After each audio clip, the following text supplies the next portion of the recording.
BJP के लोगों तैयार हो जाओ, हाइड्रोजन बम आ रहा है।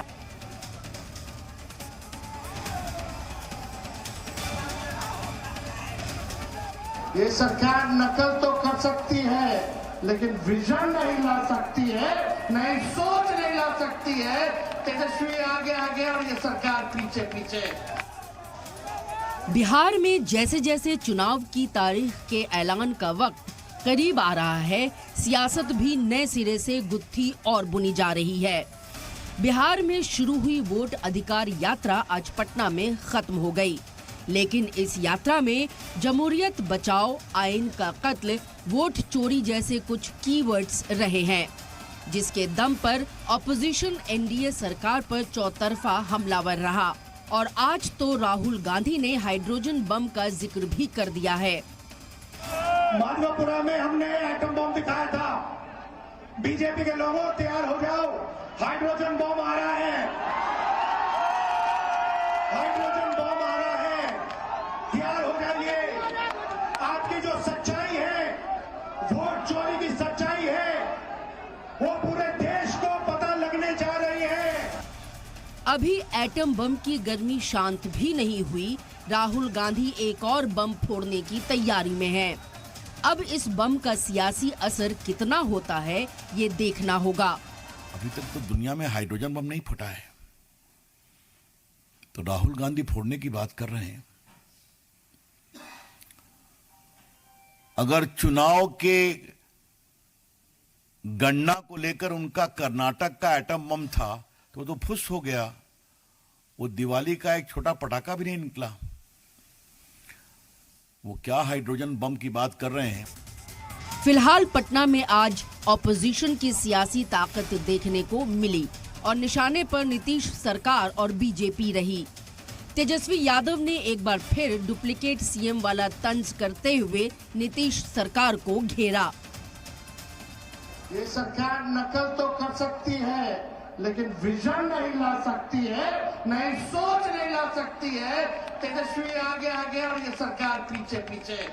इसलिए आप लोगों को तय करना है कि आपको डुप्लीकेट सीएम चाहिए कि ओरिजिनल सीएम चाहिए।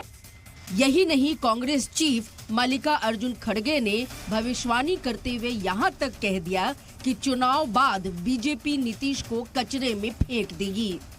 कहाँ गए वो? कहाँ सोशलिस्ट के विचार गए?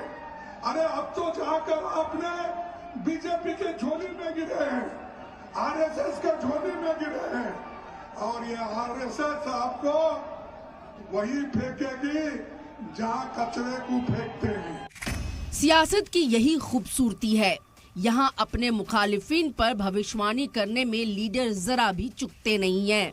तभी तो सरकार की ओर से गिरिराज सिंह ने सियासी तंज करते हुए कह दिया कि यात्रा के बाद चुनाव में ऑपोजिशन का सुपड़ा साफ हो जाएगा। तो यही समझता हूं कि बिहार में इस यात्रा के कारण इंडी गठबंधन का थूपड़ा साफ हो जाएगा।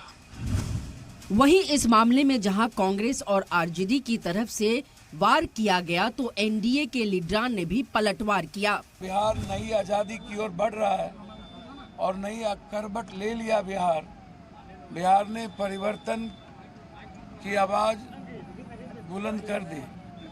गरीबों के साथ जो जुल्म करोगे, युवाओं के साथ जो अत्याचार करोगे, छात्रों की जिंदगी के साथ खिलवाड़ करोगे और किसानों को आत्महत्या करने पर मजबूर करोगे, तो जब तक राहुल गांधी हैं तब तक संविधान सुरक्षित है, लोकतंत्र सुरक्षित है, जनतंत्र सुरक्षित है, देश सुरक्षित है। इसीलिए राहुल गांधी जी ने जो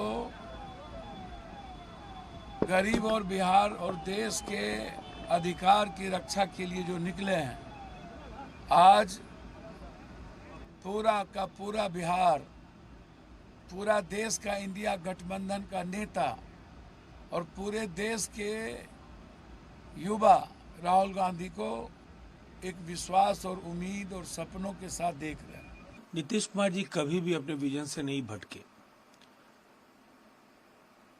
जिनके पास कोई दृष्टि है ही नहीं, वो विजन क्या करते हैं। तेजस्वी यादव, सच्चाई है कि यूनिवर्सिटी का मुंह उन्होंने नहीं देखा है। आधुनिक बिहार के विश्वकर्मा है नीतीश कुमार। आप इनकी दृष्टि पर सवाल खड़े करेंगे, इनकी दूरदर्शिता पर बातें करेंगे, आप कॉपी पेस्ट की बात करेंगे। बिहार 2005 के पहले कहाँ था? 1990 के पहले कांग्रेस की सरकारें, 90 से 2005 लालू जी राबड़ी जी की सरकारें, और बिहार जो इन 20 वर्षों में पहुंचा है, इस पर हमारी खुली चुनौती है, बात करनी चाहिए। और ये भी तब जब 2014 तक, 2004 से 14 नीतीश कुमार जी के कार्यकाल के 10 साल यूपीए के शासन की उदासीनता की वजह से बिहार को वाजिब हक और अधिकार नहीं मिले।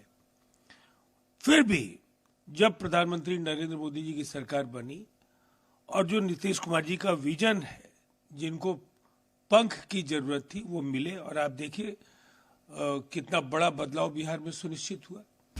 बिहार में सियासत उफान पर है, सियासी बयानबाजी तेज है, सरकार और ऑपोजिशन एक दूसरे पर सियासी वार कर रहे हैं।